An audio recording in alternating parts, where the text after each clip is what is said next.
Hello guys, welcome to our channel. నేను మీ anchor Teja. ప్రస్తుతం మనతో పాటు సీనియర్ జర్నలిస్ట్ జగదేవ్ గారు ఉన్నారు. నమస్తే సార్. నమస్తే. అయితే పవన్ కళ్యాణ్ గారు వారాహి దీక్ష ముగించుకుని మళ్ళీ 4 నెలల పాటు చాతుర్మాస అనే దీక్ష, ఇది చాలా కఠినమైన దీక్ష, చాలా క్లిష్టంగా ఉండాలని చెప్పేసి అంటున్నారు. సో ఈ దీక్షను వేసుకుంటున్నారు అని చెప్పేసి వార్త వెలుగులోకి రావడం జరిగింది. సో చాలామంది ఈ వార్త తెలుసుకున్న తర్వాత పవన్ కళ్యాణ్ గారిని ప్రశ్నలు ఎక్కువ వేస్తున్నారు. మిమ్మల్ని ఓట్లేసి గెలిపించింది మీరు దీక్షలు చేయడానికి కళ్యాణ్ బాబు గారు అని చెప్పేసి చాలామంది కామెంట్స్ చేస్తున్నారు. సో దానిపైన మీ ఒపీనియన్ ఏంటి? చాతుర్మాస దీక్షలు ఆయన ప్రతి సంవత్సరం నాకు తెలిసి గత 2-3 ఏళ్ళ నుంచి కూడా ఈ చాతుర్మాస దీక్షలు చేస్తూనే ఉన్నాడు. ఆయన దీక్ష చేయడం వల్ల పనికి ఆటంకం అనేది అది మూర్ఖత్వమైన ప్రశ్న. ఎందుకంటే ఇప్పుడు దీక్ష లేదనుకోండి, రోజులో 3 సార్లు ఆయన ఉదయం టిఫిన్, మధ్యాహ్న భోజనం, రాత్రి భోజనంకి కొంత టైం కేటాయించాలి. ఓకే, పోని 3 హాఫ్ అన్ అవర్లు తీసేసిన గంటన్నర పోతుందిగా, పోని 3 పావు గంటలు తీసేసిన 30 గంట వరకు అవుతుంది కదా. సో ఈ చాతుర్మాస దీక్షలు చేయడం వల్ల ఇంకా ఆ టైం కూడా సేవ్ అవుతుంది.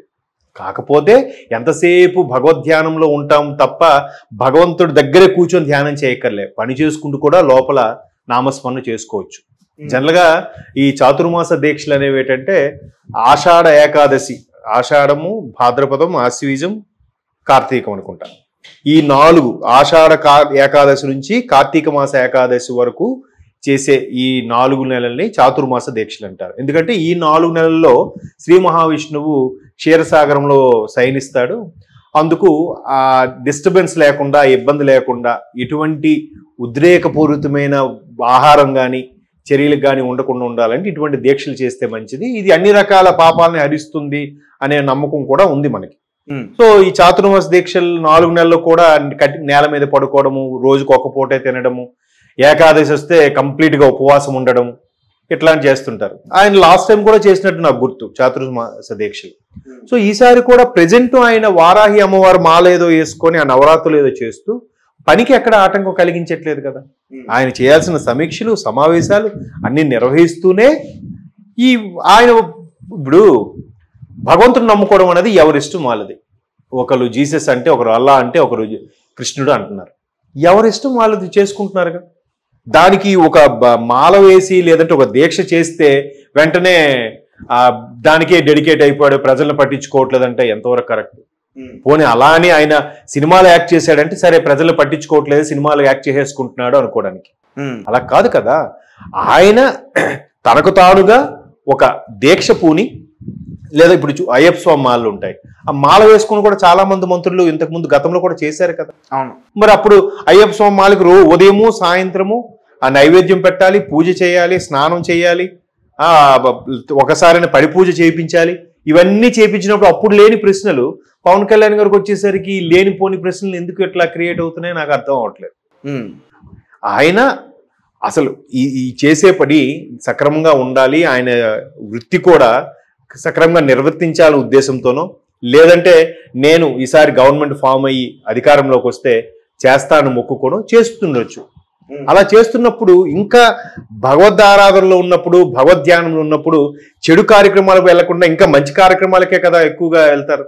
ఆ టైంలో మాల్లో ఉన్నప్పుడు ఎవడైనా తప్పు చేయాలన్నా కూడా అరే మాల్లో ఉన్నాం, ఇలాంటప్పుడు కనీసం తప్పుడు మాట కూడా ఆడకూడదే అని అనుకుంటారు. అలాంటప్పుడు తప్పుడు పని చేయడానికైతే సిద్ధపడరు కదా.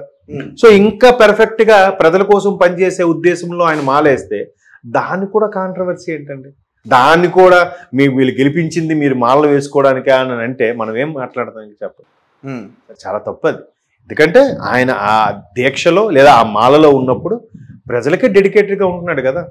లేదు ఆ మాల వేసుకొని ఈ 4 నెలల పాటు ఎవరికి కనిపించట్లేదు, లేదంటే క్యాంప్ ఆఫీసులోనో లేదంటే ప్యాలెస్లోనో ఉండిపోయాడు, బయటికి రావట్లేదు అంటే అప్పుడు మీ క్వశ్చన్ అయ్యొచ్చు. ఏమంటే గత ప్రభుత్వంలో కూడా పెద్దలు ఇలాగే ప్యాలెస్లోంచి బయటికి రాలేదు, అదే విమర్శ ఉంది. ఇప్పుడు కూడా ఈయన దీక్ష పేరుతో ప్యాలెస్ నుంచి బయటికి రావట్లేదు అని అనుకోవడానికి అదేం కాదు కదా. ఆ మాల వేసుకున్నాడు కాబట్టి కాళ్ళకు చెప్పులు ఉండవు, లేదంటే కొంతమంది కాళ్ళకు చెప్పులు వేసుకొని కూడా భగవన్నామస్మరణతో ఆ మాల వేసుకొని బొట్టు పెట్టుకుని ఉంటారు. మన సైడ్ అయ్యప్ప స్వామి మాల తీసుకోండి, ఆంధ్ర సైడ్ ఉండేవాళ్ళు 45 రోజులు లేదా 41 రోజులు కఠినంగా చేస్తారు. మన వాళ్ళు ఇంటికి కూడా వెళ్లకుండా ఒక సన్నిధానంలో పడుకొని కాళ్ళకి చెప్పులు లేకుండా చల్లటి నీళ్ళు చేస్తూ ఆ నల్ల బట్టలే ధరిస్తూ నేల మీద పడుకుంటూ చేస్తారు. అదే తమిళనాడు, కేరళ అటు వెళ్ళామనుకోండి, వాళ్ళకి అట్లా ఏం ఉండదు. వాళ్ళు మాల్లో కూడా స్మోక్ చేసేస్తుంటారు, చాలా రకాలుగా చేస్తుంటారు. నేను చూశాను. కొంతమంది 3 రోజుల దీక్షగా వేసుకొని ఆ 18 మెట్లు ఎక్కడం కోసం ఆ విధంగా ప్రయత్నిస్తుంటారు అక్కడ అయ్యప్ప స్వామి దగ్గర. సో మన వాళ్ళు చాలా నిష్ఠగా చేస్తారు. ఒక విధంగా చెప్పాలి, తెలుగు ప్రజల మన ఆంధ్ర తెలంగాణకు సంబంధించిన వాళ్ళు మాలంటే కఠిన నియమాలతోనే ఫాలో అవుతారు. మిగతా తమిళనాడు, కేరళ కొంచెం అంత కఠినంగా అయితే చేయరు వాళ్ళు. కొంతమంది చెప్పులు వేసుకుని రావడం కూడా నేను చూశాను మాల్లో ఉన్న వాళ్ళు. సో అలాగా అది కూడా ఎవరి ఇష్టం వాళ్ళది, ఎవరి కంఫర్ట్ వాళ్ళది. వాళ్ళు చేసే పనికి అడ్డు తగిలి, లేదా వాళ్ళు ఊరికే ఆ మాల్లో ఉన్నాను కదా అని సమీక్షలు, సమావేశాలు, ఏదైనా కొత్తగా ఫైల్ మీద సంతకాలు చేస్తే సంతకాలు డ్రాగ్ చేస్తూ వెళ్ళిపోయారు అనుకోండి, అప్పుడు మీరన్న ఏదైతే అబ్జెక్షన్ ఉందో, ఆయన మాల వేసుకొని దీనికోసమే మేము గెలిపించామా, ప్రజలకు దూరంగా ఉంటున్నాడు అంటే అప్పుడు అనుకోవచ్చు. అట్లా ఏం లేదు కదా. కాకపోతే కూటమిలో ఉండే ఎస్పెషలీ టీడీపీ, జనసేనని చిన్న చిన్న పొరపచ్చాలు వచ్చేలాగా క్రియేట్ చేయడం, వాళ్ళ పొరపచ్చాలతో వచ్చి విడగొట్టేలా ప్రయత్నించడం చాలా కొంతమంది చేస్తున్నారు. ఎస్పెషల్లీ వైసీపీ వాళ్ళు చేస్తున్నారు అంటున్నారు. మేబీ అయితే అయి ఉండొచ్చు. అందులో భాగంగానే ఇటువంటి రూమర్స్ అన్ని క్రియేట్ చేస్తున్నారని నా అభిప్రాయం. Okay sir, thank you so much. Sir, అయితే ఈ దీక్ష 4 నెలల పాటు ఉంటుందని చెప్తున్నారు. అంటే ఎలా పాటించాలి, ఏంటి, ఏం చేయాలి? అదే చాతుర్మాస దీక్షలు అనేవి అంటే 4 నెలల పాటు చెప్పాను కదండి. ఆషాఢం నుంచి కార్తీక వరకు, అంటే తెలుగు నెలల ప్రకారం. అంటే ఆల్మోస్ట్ ఆల్ మనం ఇంగ్లీష్ నెలల ప్రకారం అయితే ఈ జూలై నుంచి ఆల్మోస్ట్ ఆల్ నవంబర్ వరకు కార్తీక మాసం. అంటే ఆషాఢ ఏకాదశి నుంచి కార్తీక మాసంలో వచ్చే ఏకాదశి వరకు జరిగే ఈ ప్రక్రియ. అది తెలుగు నెలల ప్రకారం అయితే ఒక్కొక్కసారి అధిక మాసం అది అని అంటారు. అట్లాంటివి తిథుల ప్రకారం పెరుగుతుంది. బట్ ఇంగ్లీష్ నెలల ప్రకారం అయితే మ్యాక్సిమం 3.5 months అట్లాగా వస్తుంది, లేదా 4 months, ఒక్కోసారి 4.5 months కూడా వచ్చే ఛాన్సెస్ ఉన్నాయి అధిక మాసం గట్రా పడితే.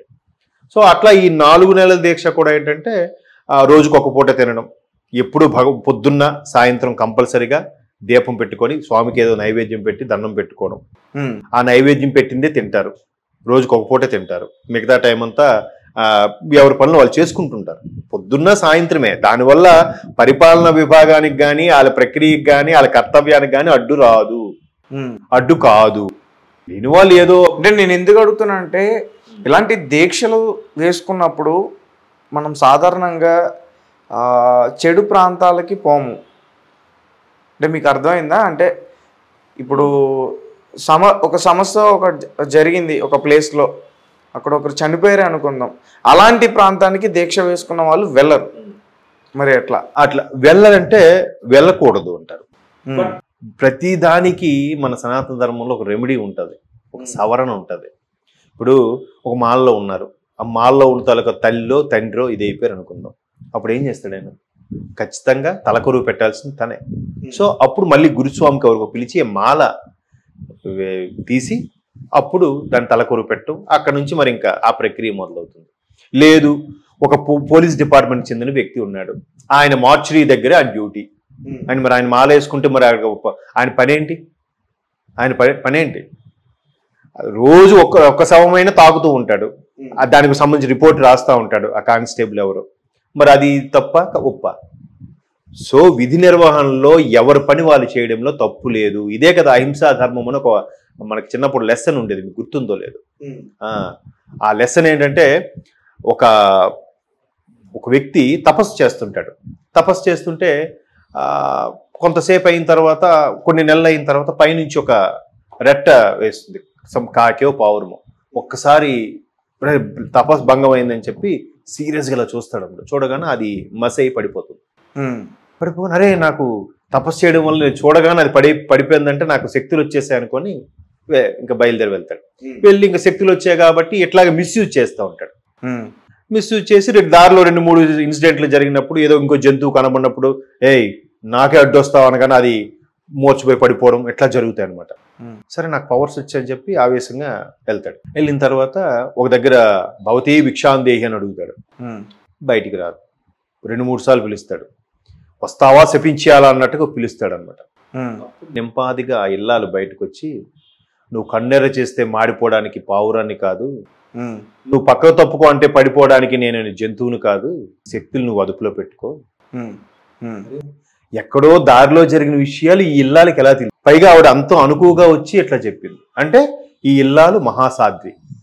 సో ఈవిడ ఏదో చెప్పింది, అమ్మా తప్పైపోయిన తల్లి నువ్వు ఎలా తెలుసుకోగలిగావు, ఇది అసలు శక్తి అంటే నేను ఎట్లా వీటికి చేశాను అంటే ఇది కాదు, వీధి చివరన ఒక ఆయన ఫలానా దగ్గర ఒక షాపులో ఒక ఆయన ఉంటాడు, ఆయన వెళ్ళి అడుగు అసలు ధర్మం అంటే చెప్తాడు. సరే వెతుకుతాడు ఆయన పేరు కూడా గుర్తు రావట్లేదు. వెతికి తీరా అక్కడికి వెళ్తే ఆ వ్యక్తి ఏం చేస్తుంటాడు తెలుసా, మాంసం కుట్లో పనిచేస్తాడు, మాంసం కొడతా ఉంటాడు. అప్పుడు ఈయన అడుగుతాడు ఆయన, నేను ధర్మం సనాతన ధర్మం కోసం అహింసా ధర్మం కోసం నేర్చుకోవడానికి మీ దగ్గరికి రమ్మని ఆ మహాసాధ్వి చెప్పింది, అందుకు మీ దగ్గర వెతుక్కుంటూ వచ్చాను, మిమ్మల్ని చూసి ఆశ్చర్యపడి మీరేంటి ఎట్లా అసలు మాంసం తాకడమే తప్పు, దాన్ని మరి కొడుతున్నాడు అంటే ఎవరు అప్పుడు చెప్పాడు అనమాట, చంపింది ఎవరో తీసుకొచ్చింది ఎవరో, నా వృత్తిది, నేను కొట్టి అమ్మాలి, అమ్మి నేను లెక్కంతా నా యజమానికి చెప్పాలి, లేదా నేను పొట్ట పోషించుకోవాలి, నా పని ఇది. అర్థమైందా? అట్లాగా అంటే అదొక పెద్ద ప్రాసెస్ లెక్క ఉంది, కథ ఉంది. సో నేను సింప్లిఫై చేసి చెప్పాను. సో అట్లాగా పనిని దైవంగా ఆరాధించడమే మొదటి మన ధర్మం చెప్పేది. ఎవరు వృత్తే దైవం అన్నారు, అందుకే అది ఏ పని అవని. కాటికాపురు ఉన్నాడు, కాటికాపురు వాడి వృత్తే రోజు రావడం సమాలు కాల్చడం వృత్తి, మరి అది తప్పు అంటే ఎలా కదా. సో కాబట్టి అలాంటివి అయినప్పుడు మాల్లో ఉన్నప్పుడు ఎక్కడైనా ఇన్సిడెంట్ జరిగింది, మంత్రిగా విజిట్ చేయాలి, వెళ్తారు, తప్పేం లేదు. వచ్చిన తర్వాత మరలా స్నానం చేసుకోవడం, శుద్ధి చేసుకోవడం, ప్రతి దాన్ని మన దగ్గర చెప్పాను కదా, శుద్ధి చేసుకునే ఉన్నాయి, ప్రాయశ్చిత్త కర్మలు ఉన్నాయి, కొన్ని రకాల సవరణలు ఉన్నాయి, రెమెడీస్ ఉన్నాయి. సో దానివల్ల ఏం తప్పులేదు. సో అవన్నీ ఎవరో ఆఫ్ నాలెడ్జ్ వాళ్ళు చెప్పే మాటలని నా అభిప్రాయం. Okay sir, thank you.